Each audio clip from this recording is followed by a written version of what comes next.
we got this table from some friends of ours. It's like a little under 6 feet by 38 inches, and this lip, which is a faux lip, it's like 3 inches. It's beat. It's particle board with some veneer. Here are the legs. So the legs are really chunky. Again, veneered. So a couple years ago, we made a short table. I'll link that in the description. This one is going to replace that. That table's still good. I think this will just be a nice little addition. I like the chunkiness of it. The thought process is to do a full piecing on the top with an intricate plywood with the edges in the center. It comes apart. We're not going to do that. I'm going to completely keep that solid. So yeah, clean it up, piece it, maybe paint the legs, maybe piece the legs. We'll see how that goes, and go from there. All right, let's do it.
So after the belt sander, I hit it with the Orbital 60 grit and with the dust collection.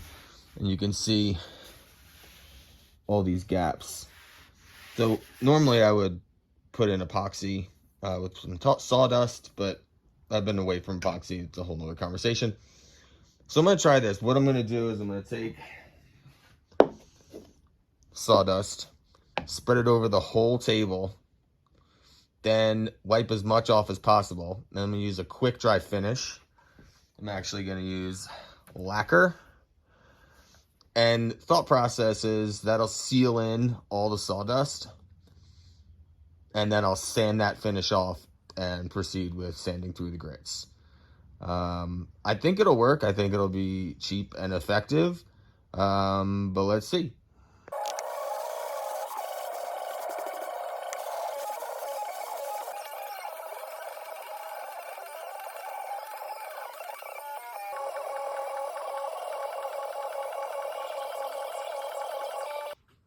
You can see it's kind of like filler. Now I haven't sanded yet, but those voids are filled. So let's see what happens.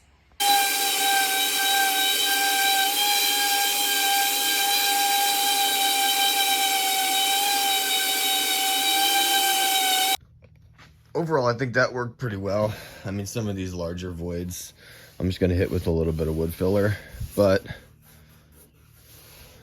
yeah.